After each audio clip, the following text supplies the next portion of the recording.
This is the Lone Crater YouTube. We hope this video helps. You'll start by assessing the palm sugar's form because how you proceed depends on it. If it's a hard block, score or chop into 0.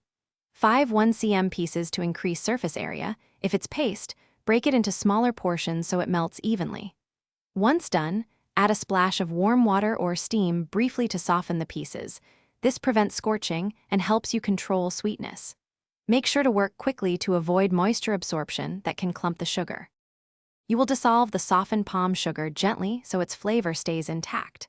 Place pieces in a small saucepan with about a 1:1 starting water to sugar ratio and warm over low heat. Stir constantly to prevent burning and encourage even dissolution. Once melted, strain through a fine sieve to remove impurities and crystallized bits. This yields a smooth syrup you can measure. If you need a thicker caramel-like consistency, reduce further. If it's too thick, add small amounts of hot. You're at the finish line. Decide whether your recipe needs syrup, chunks, or a paste and portion accordingly while slightly warm. Transfer to an airtight container. Refrigerate for up to 2 weeks or freeze for several months to preserve flavor. Make sure to label with date and concentration if you adjusted water.